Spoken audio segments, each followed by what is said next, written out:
The morning it happened. I stepped out my front door and froze.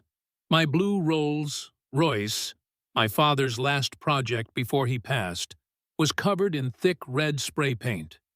The word thief screamed across both doors like a public execution. 3 police officers were already standing in the street, their radios crackling, eyes darting between the car and my house. One of them said, "You're the 3rd case this month. Same paint, same font." And right then, I realized this wasn't random. This was personal. I'm Daniel Ross, real estate appraiser out of Willow Ridge, Texas. I bought this house 5 years ago, thinking I was buying peace and quiet. Instead, I ended up living under the rule of a woman who believed she was the law, the president of the HOA, Margaret Kent. She called herself the guardian of property values. I called her the single most expensive neighbor in Texas. It started small, the way control always does. A $75 fine for leaving my trash bins visible for 40 minutes. Then another for my porch light being too bright. I paid them all, thinking compliance was cheaper than conflict. But that changed the day my car was vandalized. That Rolls wasn't just a car, it was the last thing my father and I restored together. I kept it spotless, because it felt like keeping a piece of him alive. That morning, Margaret stood on her porch, sipping coffee from a mug that read HOA Strong, watching me like a queen surveying her domain. When I asked if she'd seen anything suspicious, she smiled and said, "Maybe the community's finally expressing how they feel." "Daniel, not everyone likes show-offs." I told her vandalism wasn't community feedback. She just shrugged. "Perhaps they think you stole your lifestyle." Then she turned and walked inside. I called the police. Officer Levin, kind man, checked the paint and said it was industrial enamel. "You'll need a body shop, and maybe a lawyer," he added, scribbling in his pad. "Seems this color's been used a lot around here lately." Later that day, my inbox pinged.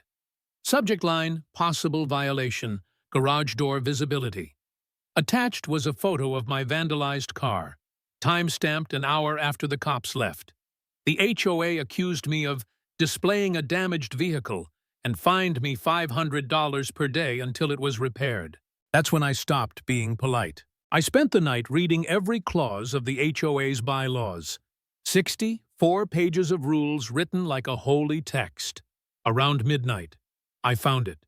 No HOA restriction shall impede lawful maintenance, repair, or insurance assessment of damaged personal property. Section 8.3b. My first weapon. The next morning, I visited my neighbor, Gerald, a retired building inspector who knew every trick in the book. He looked through my photos and said, "Selective enforcement. Classic. They fine who they want, when they want. Start a timeline, every notice, every date. Paper is power." He was right. I built a binder with 12 tabs, fines, photos, witnesses, insurance reports, even one labeled Father. It was obsessive, sure, but my dad used to say, in real estate, documentation is armor.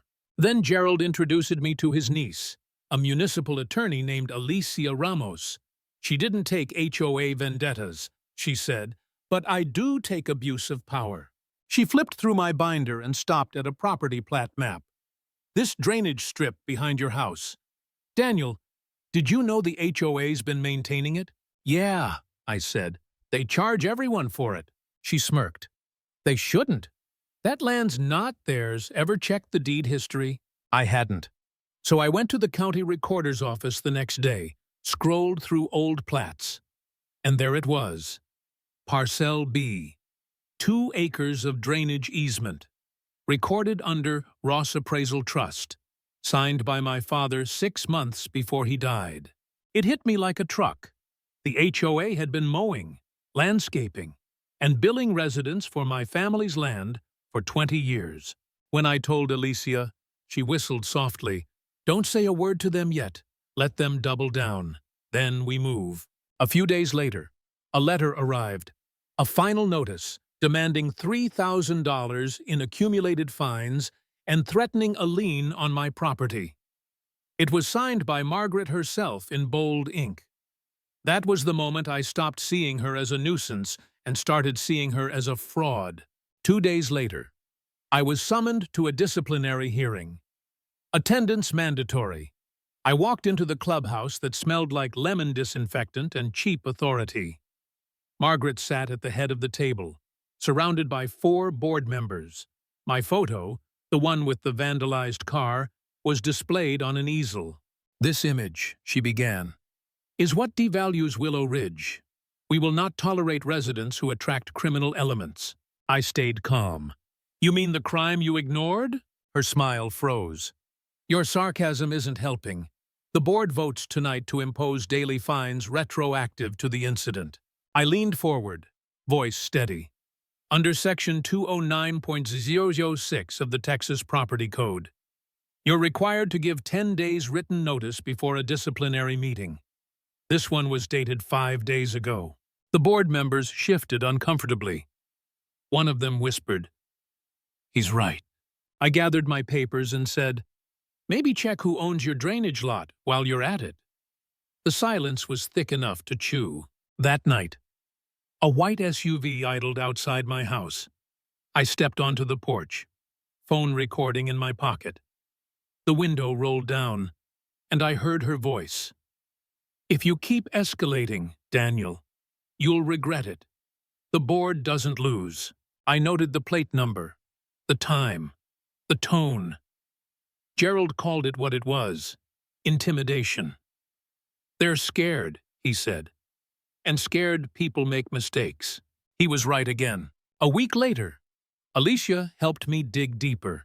We pulled HOA financial statements, and there it was: maintenance fees for Parcel B billed annually, but no record of any lease or easement rights.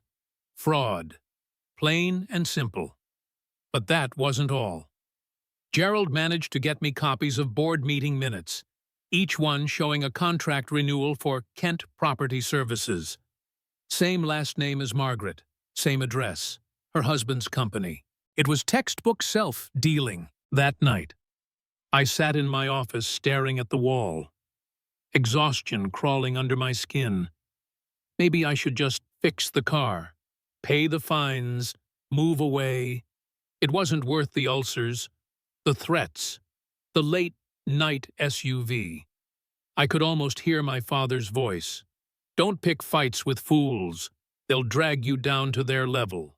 But then I looked at his photo on my desk, next to the title deed with his signature. No, this wasn't about pride. This was about principle. My father taught me that fairness only survives when someone defends it. So I decided I'd be that someone. Alicia and I filed a notice of trespass for Parcel B and had it notarized. We didn't sue them, not yet. We just gave them a chance to keep hanging themselves with paperwork. 2 days later, the HOA posted a general meeting agenda. Item 4. Authorization of legal action versus resident D. Ross. Public nuisance. Perfect. Once they voted, their claim basis would become public record. At the meeting, I raised my hand before the vote. "Before you proceed," I said, "you should know the property you maintain as a drainage area, Parcel B, doesn't belong to Willow Ridge Estates. It belongs to the Ross Appraisal Trust. I've filed the ownership notice with the county." Gasps rippled across the room. Margaret's face drained of color. She pointed a finger at me. "You're bluffing." I smiled. "I'm documenting." The days that followed were chaos. The HOA Facebook page accused me of threatening community harmony. They even leaked false police reports about me being aggressive. Officer Levin came again, apologetic. "They're abusing the system," he said quietly. So I turned on my camera. I posted one simple photo: the vandalized Rolls. time-stamped, and the deed to Parcel B stamped and recorded. Caption, "Facts don't fear meetings." By morning, it had 3,000 shares. Local media reached out. The HOA deleted their post.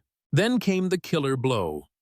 Alicia discovered that when the HOA performed maintenance or collected dues on land they didn't own, every dollar became subject to restitution claims by the true owner. That was me. A week later, the county's compliance office opened an audit on the HOA's finances. Their insurer froze all reimbursements. Margaret's phone must have been on fire that day. She called 3 times, left me voicemails saying, "We can work this out privately." I didn't answer. Instead, I sent a notice of temporary suspension of access to Parcel B for a safety inspection. Legal, documented, and completely valid under the easement terms. The next morning, the HOA's maintenance trucks arrived at the barricade I'd set up. They stopped, radioed someone, and drove away. The pool pump for the neighborhood went offline for 3 days. Residents flooded social media with photos of murky pool water. Margaret blamed me publicly, saying I'd sabotaged the community. I posted one reply, "Inspection per recorded easement, no services denied." The comments turned against her overnight. Days later, the audit report dropped.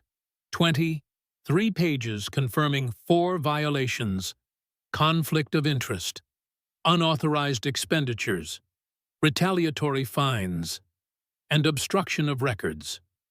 The county recommended removal of the board president and referral to the Attorney General for review. That same evening, Margaret called an emergency HOA meeting. She looked pale, hands trembling on the gavel. "The purpose of this meeting is to address false rumors." I raised the report in my hand. "You mean these?" When I read the findings aloud, the room erupted. People shouted. Someone yelled, "You paid your husband with our dues!" Margaret banged the gavel, but her voice was gone. "You've destroyed this community!" she screamed at me. I looked straight at her. "No, Margaret, you destroyed trust. I just turned on the lights." The sheriff standing by the door stepped forward, picked up my deed copy, glanced at the county stamp, and said simply, "It's legitimate." That was it. The air left the room like someone had opened a vacuum. She sank back into her chair, her pearls trembling against her throat. The neighbors voted for her removal on the spot. 42 in favor, 8 against. Her lawyer resigned that night. The next morning, I saw movers loading boxes into her van. She looked up once, eyes hollow, then closed her door. No words, no drama, just the quiet sound of defeat. A week later, the county officially suspended the old HOA board. I proposed a reform charter, term limits, public budgets, open records, and when the new interim committee gathered to vote, I said one thing: I'll transfer Parcel B back to the community for free if you promise no one will ever be bullied here again. They agreed unanimously. For the first time in 20 years, Willow Ridge belonged to its people, not its president. I still keep my father's photo on my desk, next to that binder full of fines and letters. The Rolls is clean again, deep navy blue under the morning sun, no trace of red. And sometimes, when I see its reflection, I think of the lesson this whole war carved into me.